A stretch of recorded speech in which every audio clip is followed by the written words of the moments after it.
Hello everyone, आपका एक बार फिर से वेलकम करते हैं आज के हमारे इस फ्रेश वीडियो पे। तो आज इस वीडियो के अंदर मैं आपके साथ डिस्कस करूंगा SBI PSU diet plan growth के बारे में। इसमें मैं आपसे डिस्कस करूंगा कि ये जो एसबीआई का पीएसयू डाइट प्लान ग्रोथ है, इसने पिछले 1 मंथ, 6 मंथ, 1 साल, 3 साल, 5 साल या फिर एनुअल रिटर्न क्या दिया है। आज के डेट में इसका एक एनएबी का प्राइस क्या है, ये कितने स्टार रेटिंग म्यूचुअल फंड है, इसमें मिनिमम एसआईपी अमाउंट आप क्या लगा सकते हैं और इसका फंड साइज क्या है। साथ ही साथ मैं आपसे डिस्कस करूंगा कि इसके अंदर कौन कौन सा स्टॉक लिस्टेड है और अगर आप इसमें कुछ पैसा जमा किए हुए थे तो पिछले 1 साल, 3 साल, 5 साल के अंदर आपको क्या रिटर्न देखने को मिलता है। तो सबसे पहले हम लोग इसके रिटर्न के ऊपर बात कर लेते हैं। तो पिछले 1 महीने में जो रिटर्न दिया है वो 10.24% का रिटर्न है 1 महीने में। 6 महीने के रिटर्न की बात कर लेते हैं तो 6 महीने में 50.23% का रिटर्न है। 1 साल की रिटर्न की बात कर लेते हैं तो 1 साल में 85.22% का रिटर्न है। 3 साल की रिटर्न की बात कर लेते हैं तो 3 साल में 40.46% का रिटर्न है। 5 साल की रिटर्न की बात कर लेते हैं तो 5 साल में 26.66% का रिटर्न है। और अगर एनुअल रिटर्न की बात कर लेते हैं तो एनुअल रिटर्न है 12.01% का। ये तो अभी हम लोगों ने सबसे पहले देखा इसका रिटर्न। अब लोग इसके बारे में कुछ बेसिक नॉलेज लेते हैं। तो आज के डेट में इसका एक एनएबी का प्राइस है 29 रुपया 81 पैसा। मिनिमम एसआईपी अमाउंट आप इसमें 500 रुपये लगा सकते हैं। इसको अभी किसी प्रकार का रेटिंग नहीं मिला हुआ है। और इसकी फंड साइज की बात कर लेते हैं, इसका फंड साइज है 1432 करोड़ का। अब बात कर लेते हैं, मान लीजिए आप इस म्यूचुअल फंड के अंदर कुछ पैसा जमा किए होते तो पिछले 1 साल, 3 साल, 5 साल के अंदर आपको क्या रिटर्न देखने को मिलता। तो बात करते हैं, यदि आप 5,000 रुपया पर मंथ इस म्यूचुअल फंड के अंदर एसआईपी किए होते तो 1 साल में जो आपका पैसा जमा होता वो जमा होता 60,000 रुपया, आपको मिलता 86,341 रुपया। 3 साल के ऊपर बात करते हैं, 3 साल में जो आपका पैसा जमा होता वो जमा होता 1,80,000 रुपया, आपको मिलता 3,41,725 रुपया।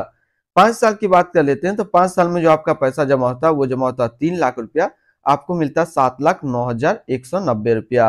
अगर बात करें इस म्यूचुअल फंड के अंदर आपने एक बार में 1 लाख रुपया डाल दिया होता तो 1 साल में जो आपका रिटर्न होता वो 1 लाख रुपया 1,85,220 रुपया होता। 3 साल में आपका 1 लाख रुपया 2,77,114 रुपया होता। 5 साल में बात करें, 5 साल में आपका 1 लाख रुपया 3,25,985 रुपया होता। अब हम लोग इसके अंदर होल्डिंग की बात कर लेते हैं। तो इसके अंदर टोटल 25 स्टॉक लिस्टेड है। अगर हम इसमें टॉप 10 के ऊपर बात करते हैं तो टॉप 10 में पहला नाम आता है स्टेट बैंक ऑफ इंडिया, जो कि फाइनेंशियल क्षेत्र पे आता है। एनटीपीसी लिमिटेड जो एनर्जी क्षेत्र पे है। Oil and natural gas corporation limited जो कि एनर्जी के क्षेत्र पे है। Power grid corporation of India limited जो कि एनर्जी के क्षेत्र पे है। Housing and urban development corporation limited जो कि फाइनेंशियल क्षेत्र पे है। हिंदुस्तान कॉपर लिमिटेड जो मेटल एंड माइनिंग के क्षेत्र पे आती है। भारत हैवी इलेक्ट्रिकल्स लिमिटेड जो कैपिटल गुड्स के अंदर आती है। पंजाब नेशनल बैंक जो कि फाइनेंशियल क्षेत्र पे है। नेशनल एल्युमिनियम कंपनी लिमिटेड जो मेटल एंड माइनिंग के क्षेत्र पे है। Indian renewable energy development agency limited जो कि फाइनेंशियल क्षेत्र पे है। अब इसकी होल्डिंग एनालिसिस को समझते हैं। तो इक्विटी पे है 97.7%, कैश पे है 2.3%। अब इस इक्विटी को यदि सेक्टर वाइज समझते हैं तो फाइनेंशियल पे है 43.1%, एनर्जी पे 26.1%, कैपिटल गुड्स पे 14.7%, मेटल एंड माइनिंग पे 12.4%, अदर पे है 3.7%। इसकी एडवांस रेशियो की अगर बात करते हैं तो इसका पी रेशियो है 12.69 और पीवी रेशियो है 2.00। मिनिमम इन्वेस्टमेंट अमाउंट की बात कर लेते हैं। यदि आप फर्स्ट टाइम मिनिमम इन्वेस्टमेंट करना चाहते हैं तो 5,000 से स्टार्ट कर सकते हैं।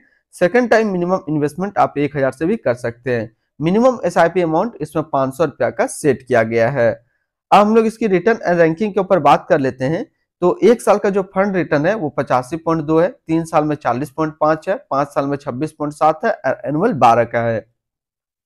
वहीं इस कैटेगरी का जो एवरेज रिटर्न रहता है 1 साल में 82.7, 3 साल में 42.1, 5 साल में 26.2, 26.3 और एनुअल डाटा अवेलेबल नहीं है।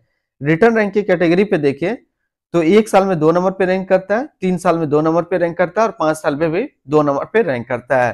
क्योंकि पहला नंबर पे अभी काबिज है आदित्य बिरला सन लाइफ पीएसयू इक्विटी फंड। अब इसके आसपास यदि हम लोग सिमिलर फंड्स देखते हैं तो इसके आसपास सिमिलर फंड्स है Kotak infrastructure fund diet growth, Kotak infrastructure and economic reform fund diet growth, SBI compulsion opportunity fund diet growth, SBI health care opportunity fund diet plan growth, Sundaram financial service opportunity fund diet growth. तो इसके आसपास इतने सारे इसके similar funds हैं। इसकी expensive ratio की बात कर लेते हैं, तो इसका एक्सपेंसिव रेशियो है 1.01% और एग्जिट लोड की बात कर लेते हैं।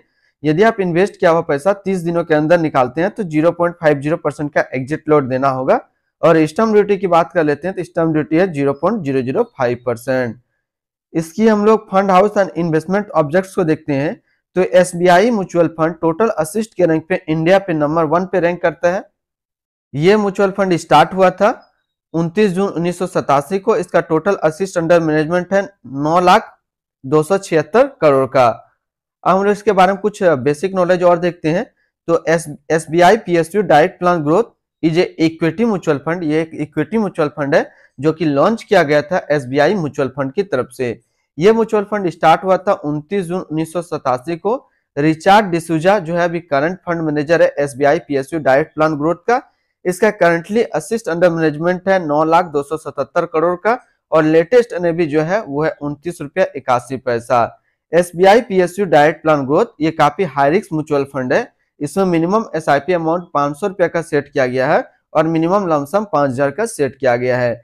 एग्जिट लोड की बात कर लेते हैं। यदि आप 30 दिनों के अंदर अपना पैसा निकालते हैं तो 0.50% का एग्जिट लोड यहाँ पे देना होगा। तो आज इस वीडियो के अंदर मैंने आपके साथ डिस्कस किया SBI PSU direct plan growth के बारे में। तो फिर मिलते हैं हम लोग नेक्स्ट को इस तरीके का वीडियो की अच्छी जानकारी को लेकर के।